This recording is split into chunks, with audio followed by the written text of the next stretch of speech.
So I'm Peva. I will talk about something that we built at our company. It's a piece of technology that has been used in a project in a collaboration with Exoscale, a cloud provider, and Resilio, who are experts in assessing the environmental impacts of digital stuff, computers, data centers, computing services, these kind of things. And today I'll be talking about this piece of technology which involves the as-code stuff, the as-code approach, which I think here is very well known. Okay. I guess most of you are well aware of Terraform tools or things like that.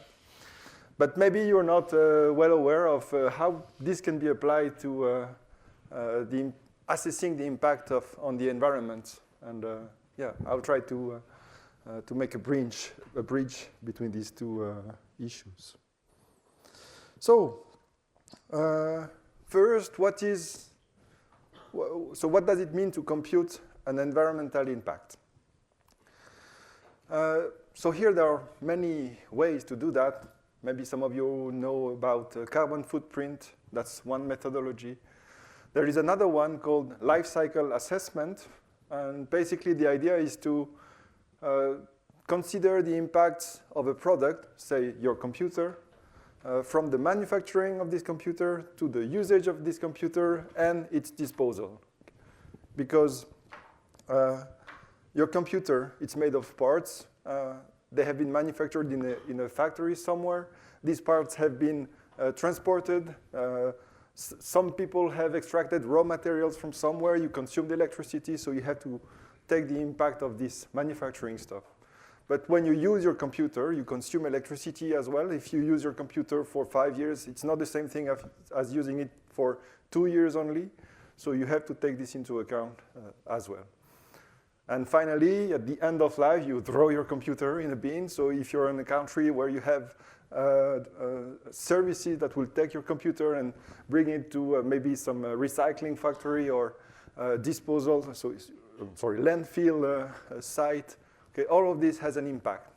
And if you want to assess the impact of your computer, you have to consider all of these impacts. And you can imagine that this is quite complicated because a computer is made of loads of parts, and you can replicate this idea of life cycle assessment for each of these parts. Okay. Very often in life cycle analysis, you think about processes. Okay. To produce one computer, you consume some parts, but these parts are also the products of other processes. Okay. And so you build a tree of processes, and ultimately, you will find nature, the biosphere. Okay? The amount of CO2, the amount of methane, the amount of water that you will consume from a river, and plastic that you will throw in the lands. Okay? And so you can imagine this very big tree of processes that is behind every computer. Okay? And that's how you would compute theoretically the impact of your computer. Now, why would we want to do that? Well, climate change. I guess you know that. Most of the time, these methodologies are used to assess the impact of something that is already present. Okay. You are providing cloud services. You want to display your environmental footprint to your customers. So you will do what it takes to provide these numbers to your customers. The promise is that if you are aware of the impact, then you could reduce it. At least you have something to monitor to reduce it. This can trigger a lot of discussion, and maybe we can talk about it at the break, but that's mostly why it is used today. Another kind of usage is scenario simulation. So you want to do what-if scenarios. I have a pool of virtual machines running in Frankfurt. What happens if I move them to Italy or to Switzerland? What would be the impact? What would be the change? Is it beneficial? Is it detrimental? Yeah. This one is mostly prospective, and it's coming, but it's not yet the most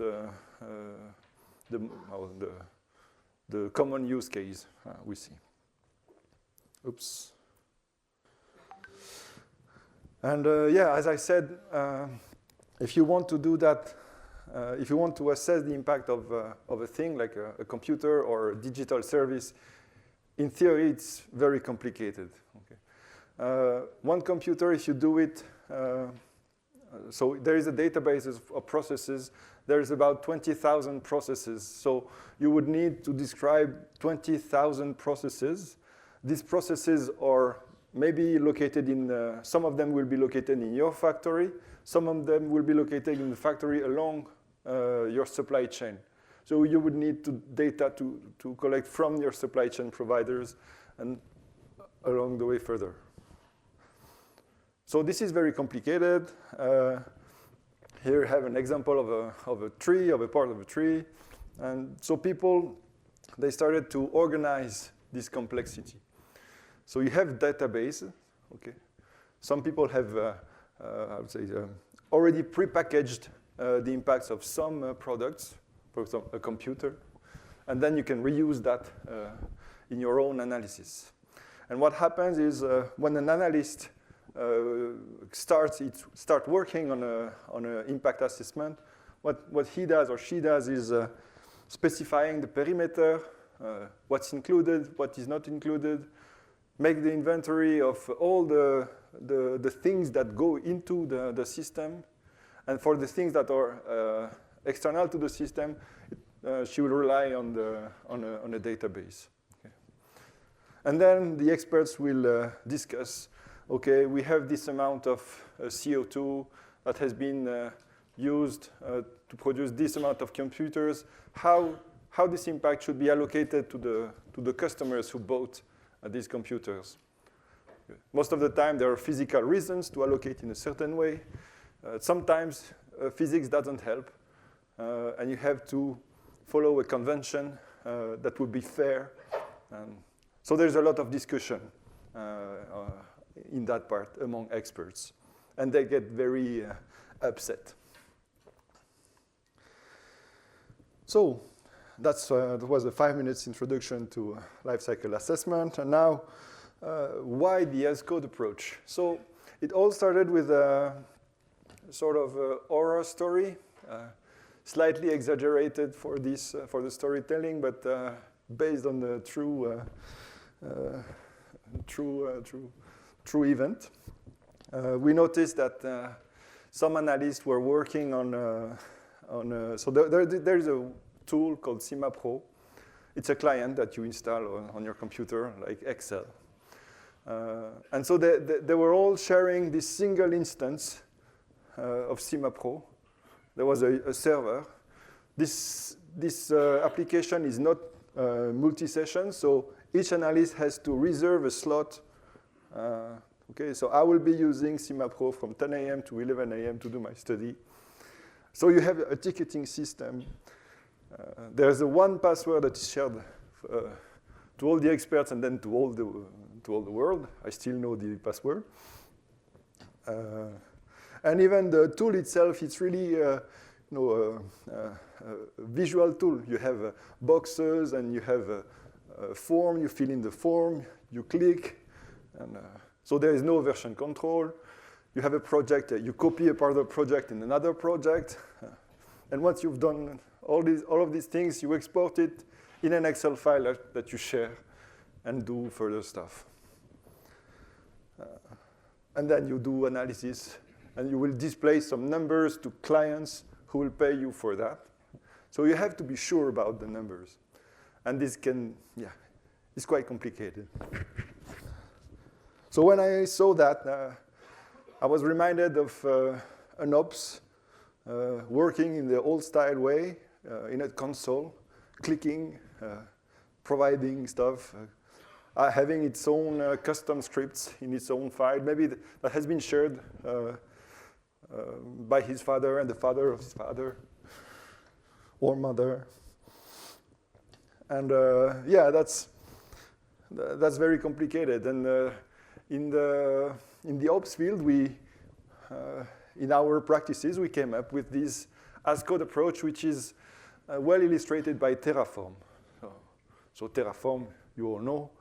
I like to present it this way. Terraform allows you to do more. You can do more deployments more frequently with a large set of resources. But most importantly, it allows you to do it right. Because it's easy to do a lot of things wrong. You just do stuff randomly. But doing it right is complicated. And doing it right in Terraform, so it means you have full control of the infrastructure. It's easy to evolve. You can provision the new resources, deprovision an existing resources. And you're able to build trust. You know what happens in your infrastructure. You have a history, a trace of changes.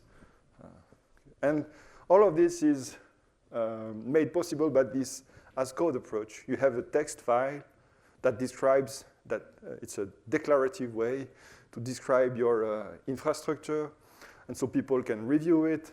And then you have the tool to provision, to execute this plan if everything is correct. And so in lifecycle assessments, we want to do the same thing. We also want to do more because we want to do more assessments. Maybe one thing to know is a full lifecycle analysis by an expert, and by full I mean a complete one, can take minimum 3 months because you have to agree on the rules, on the methodology, on the model, but then you also have to collect the data and to check and everything. So it's hard to scale that up if you do that only every 3 months or once in a year. You want to do that for all the products of your factory. You want to do that more frequently. If you display your environmental impacts to your customers, maybe you want them to see a dashboard that will be updated frequently enough for them to take good decisions. And you want to involve more people, okay? To call the right expert to help you on designing your model or reviewing your model. But you also want to do it in a correct way. You want your results to be robust, and by robust I mean correct first. Okay, 2 + 2 = 4, nice. You want your results to be reproducible. Okay. If you try to redo the analysis of last year, are you sure you will have the same results? It's not obvious. You also want to be flexible. Sometimes you will make some assumptions when you model your computer, some simplifying assumptions. Maybe later on you will realize that you need to revise your assumption, to refine your model, and it should be easy to do so, or to roll back. Okay. And finally, maybe one of the most important ones is reliability. You want your model to be transparent. You want to know the rules of the computation, because these rules will be the one that will be applied to everyone. If I buy a product at some provider and another product at some provider, they say 2 numbers. Can I compare them? I cannot compare them if they have different set of rules. So what are the rules? If we want to build trust and to manage the impacts, then we need transparency. And this is a whole complicated issue. We need a chain of trust. You want to be able to say, yes, I trust the numbers, so I can base my decision on that number, and I won't be surprised later on. Okay. So, since we have the same problem as Terraform, and since Terraform solved it using as code, maybe we can do the same. So what we did is designing a domain-specific language. We designed a programming language to describe the model. And doing that, we had various principles. And the first one, maybe the most important one, is this one. We separate the model from the data. Okay. So here, model means the set of rules, okay, how the impact will be allocated to people. Okay. And this is the place where all the lifecycle analysis experts they have very, very hot debates. Should Should the allocation be mass-based, cost-based? Yes, but blah, blah, blah. Okay. And this model is parameterized. It will be the same model, and you will run this model on your data. And here data means, for example, the actual list of servers that you have in your data centers with all their properties, parameters, and so on. And data, it's complicated because you have to collect it. You have to know the servers that are running in your data center. But sometimes you have to know some things that are not under your responsibility. Maybe you have to ask a provider in your supply chain. Okay. And this is very time-consuming, and it's a difficult part. But we decided not to focus on this problem.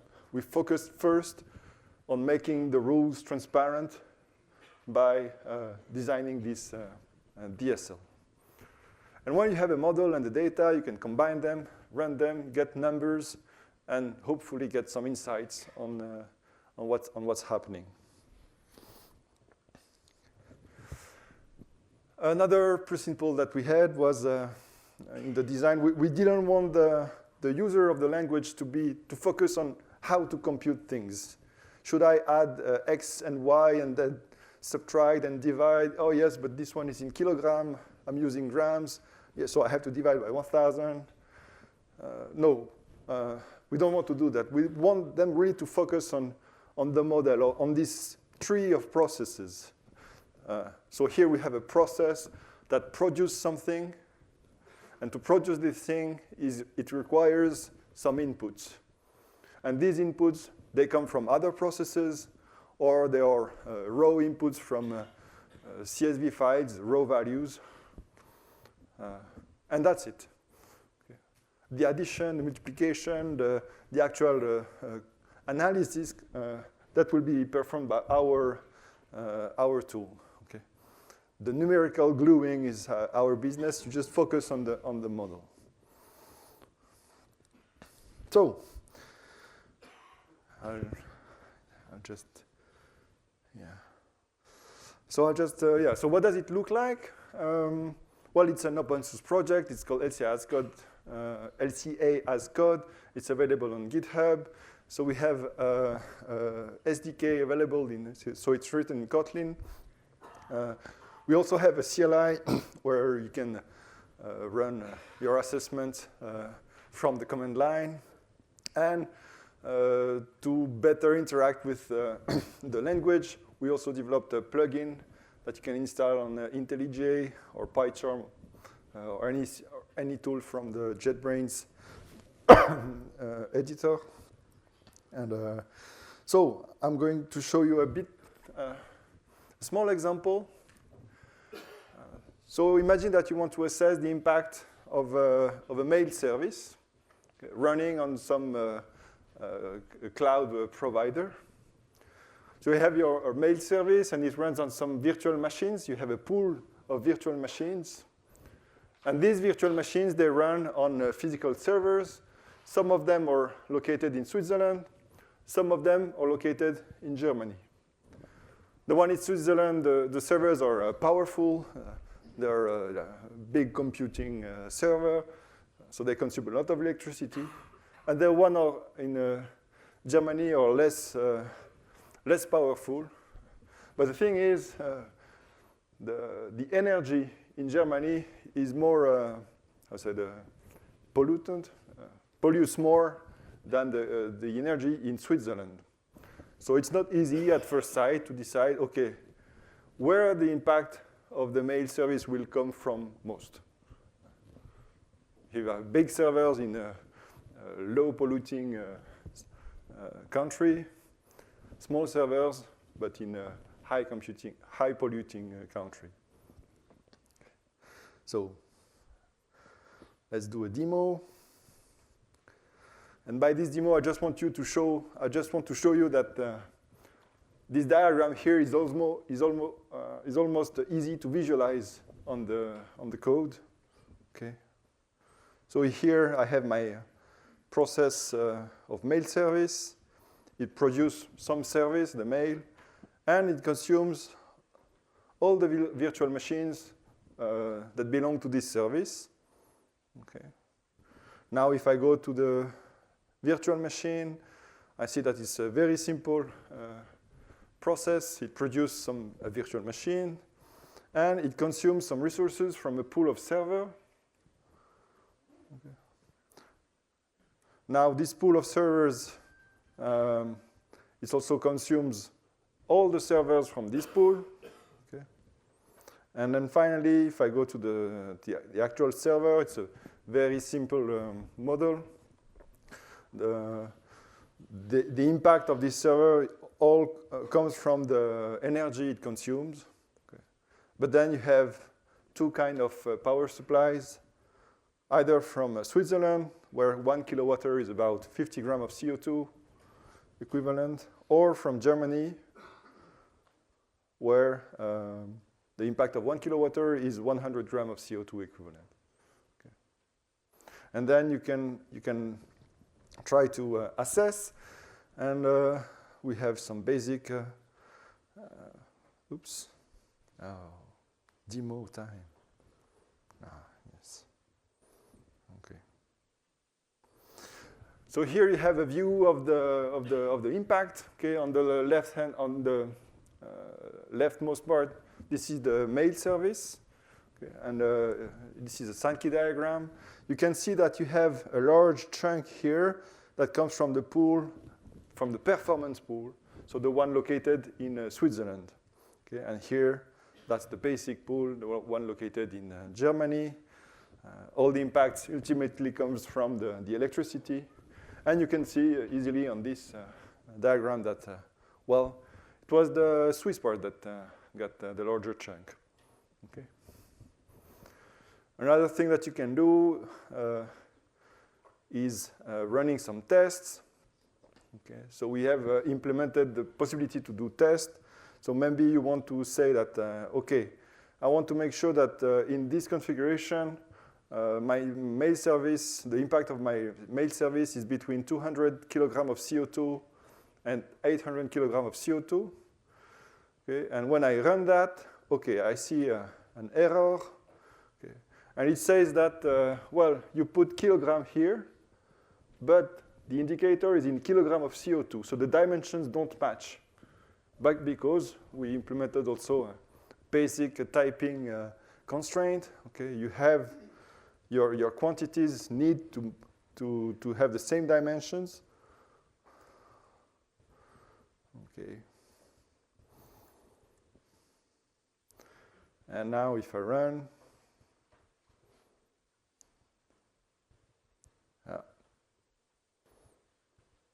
I think it's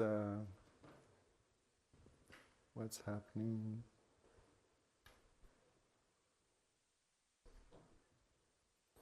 Yeah, I think, okay. That's the demo effect, sorry. Maybe no, it was in gram. Okay, I see. And all right, all great. And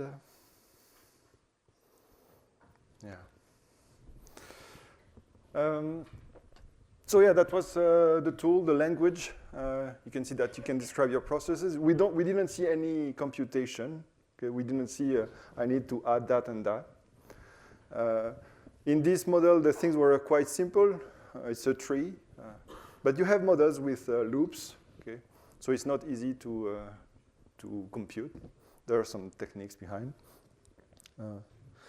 But most importantly, what we can do with this kind of approach is this model is dynamic. It's parameterized. I can run this on 1,000 scenarios. It doesn't care.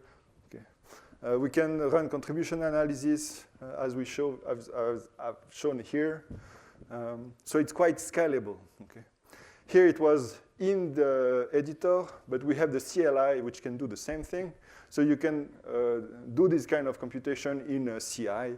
You can run test your test suite, things with that. And yeah. Also, you can do it right because it's just text. And because it's text, you can manage this with with a version control system like Git. So it means that you can do all the things that you could do in a development team. Okay? Pull request, review, validation, release. Okay. And you have the history of changes. You can say, okay, the model has changed at this time because of this thing, and he did that. We also have basic typing. You don't mix kilogram and grams. Maybe it looks simple, but this management of units has been the cause of a lot of issues in actual assessments. And so this is a simple but effective guard against that. You can visualize stuff. You can debug. You can see the details of the computation and so on. And we also have the testing built into this the language. Okay. So basically, we just took all of what is common in Terraform or other similar tools, and use it in the case of impact analysis. And now it's being run at exoscale in particular to display the environmental impacts. And yeah. So we still have a few challenges.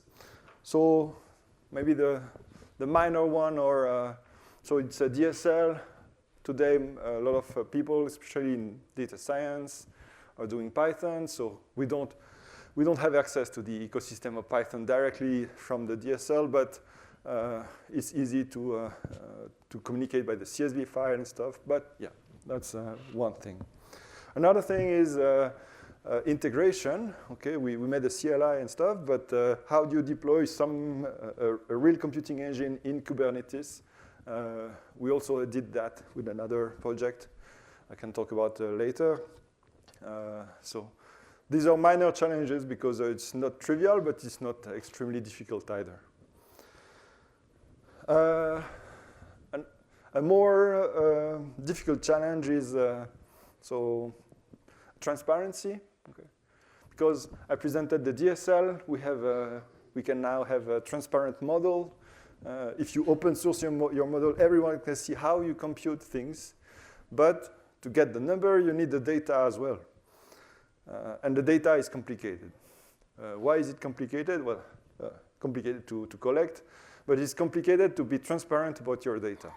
If you think about a cloud provider, when you do the model of a cloud provider, you would need something like the list of actual servers that are being used, how they are powered, where they are located, their usage efficiency. Well, this is a public number, it's okay. A lot of details that are really the know-how of the cloud provider, and they don't want to share that publicly because other cloud providers will be looking at them. So it's complicated. So how do we do? I don't know. And this is something that, yeah, it's complicated. How do you compute? How do you present a number and build the trust without revealing? How do you verify? Okay. There's classically the third-party auditor and stuff, but does it scale? Well, a lot of challenges here. Another, well, I think the biggest one, I cannot avoid mentioning it, because we do all that to limit the impact on the planet. And so, does it help? I don't know. And yeah, to conclude, I'll just yeah, show you this picture.